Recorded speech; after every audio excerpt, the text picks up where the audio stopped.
Hi, my name is Caitlin Beauvais, and welcome to the Beauvais podcast, the Sisters Edition. Sitting beside me is my sister, Ame Beauvais, an entrepreneur, Pilates studio owner. She has her own Pilates brand and a master teacher instructor. Thank you, Caitlin. You're welcome. Yeah, this is my sister Caitlin and my friend. Thank you for being a lifelong friend to me. It is just such an honor.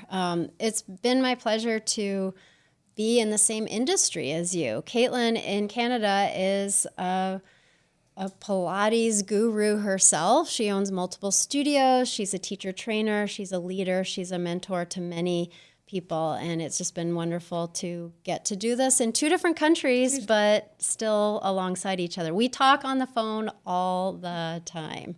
Yes. So, yeah. Gosh darn. Oh, so nice. So what I wanted us to talk about, because Pilates is super hot. And the thing is, we've been in this industry now for almost over 30 years. Yeah. And Pilates hasn't been hot like it is right now. But the downfall to Pilates being hot is there's a lot of criticism about it. Yeah. And tell me about your thoughts on that. So I was telling Caitlin that just a few weeks ago, I saw this video posted. I don't know if it was on TikTok or Instagram, but she was going on and on about Pilates only works the small muscles.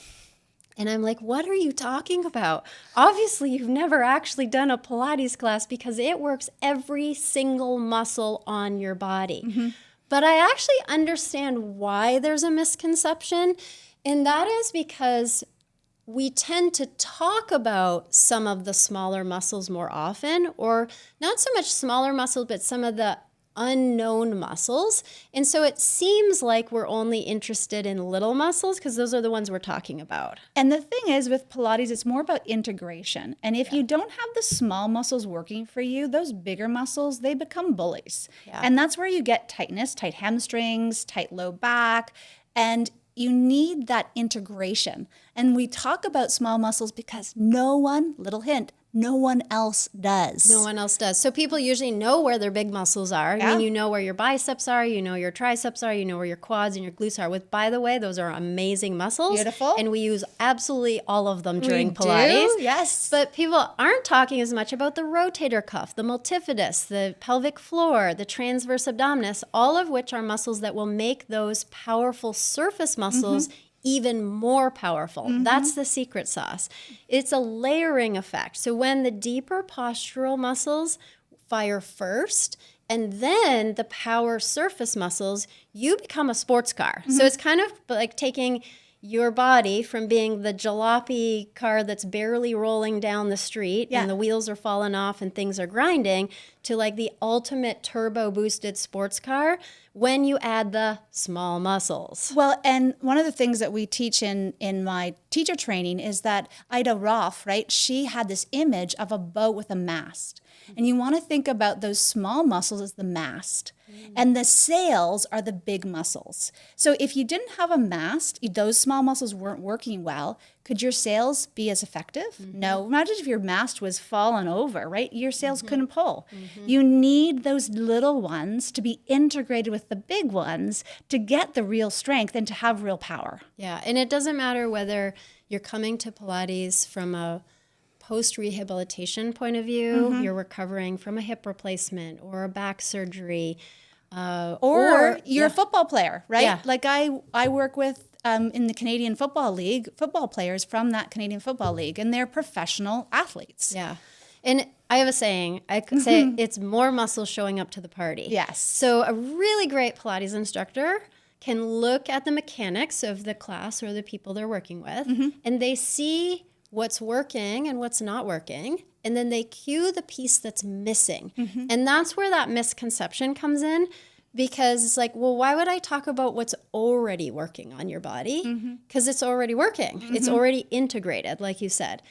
I'm going to talk about the part that's not integrated, that's a little bit slower or has gone on vacation, and that's forgotten what it does. And so we use very carefully crafted cues and images and exercise selection to awaken those muscles that have gotten a little dopey, a little sleepy.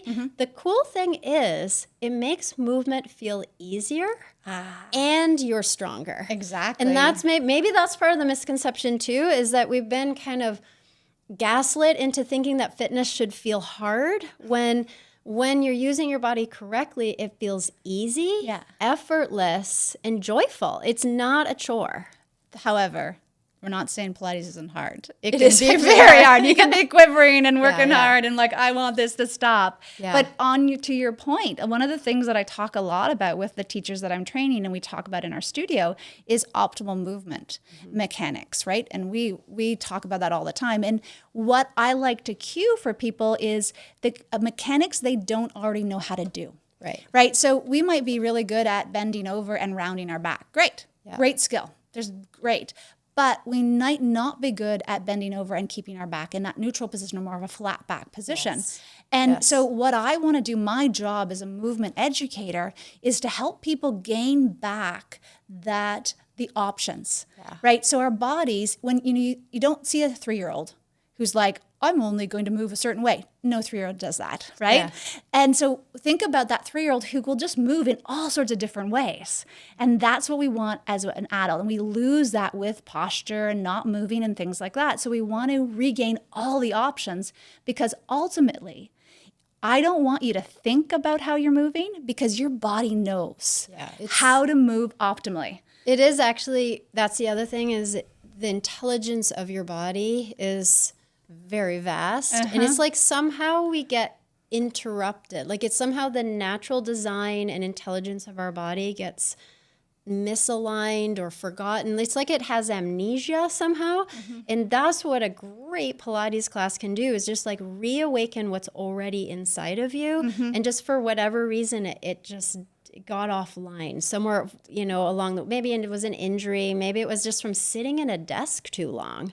Right? Or sitting behind the wheel of the car and just not moving, then you get these kind of funky, it's like your body gets stuck. What I found with the Beauvais way is we're able to identify like the one key that just, if you just make this little tiny shift in the body, it unlocks all of this potential. And it's just a lot easier than you think. Yeah. Not harder. Right. And definitely. That's almost like a paradigm shift for the fitness industry. Is like it doesn't, well, we already talked about the hard thing. It is hard, but it's hard in like the best way possible. Yeah. It's in that hard, like you feel your body coming up under you. This actually kind of ties into why I was inspired to become a Pilates instructor from the beginning. My mom, our mom, Barbara, who has always kind of been ahead of her time, took me to this Pilates class she was taking. This was probably 30 years ago in a city that was in a neighboring city. And I was at the time working at my local YMCA doing typical fitness things, helping create workout programs for people. And I remember this young woman, and she was coming to do personal training with me because she'd been sent by her doctor because she had postural issues and her back was hurting her. And I put her in a plank, a great exercise. Everyone knows plank, but I'm watching her in plank and her body was still in the incorrect posture position. And I knew in my head that this wasn't going to work because she could do 1,000 planks and it wouldn't change her posture if she was doing the planks in that poor posture position. It was actually going to make the poor posture stronger and more ingrained in her body. So this class my mom brought me to with this Pilates instructor, I got there and her words were like magic. It was like waving a magic wand or like a Pied Piper. I could just feel my body coming alive. I could feel little shifts happening. I could feel like a lightness, and yet my muscles were coming online in a way I couldn't quite describe. I couldn't quite put my finger on it.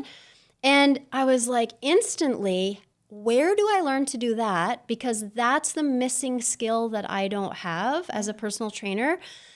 As I want to take that young woman who's doing the plank and shift or change how she's doing the exercise, because I knew that would actually get her the results she was looking for. So after that, I asked her, where should I go train? She sent me to fantastic studio in Toronto, and the rest was history. I just loved having the skills to make that positive shift in someone's life. That really is the power of well-taught Pilates. Yeah. Is knowing and be able to see what someone needs and giving them that right recipe for them to be able to move better. Yeah. And when you have the right knowledge, it's really easy to help make a small shift for someone. And then they become a client for life because they're like, oh my gosh, if she can help me fix that pain in my low back, what else can she help me with? Yeah. And that's an exciting moment. It is. It is. Well, thank you for joining us for our topic today. If you want to learn more about us, our brands, and what we do, take a look at the link below or the comments.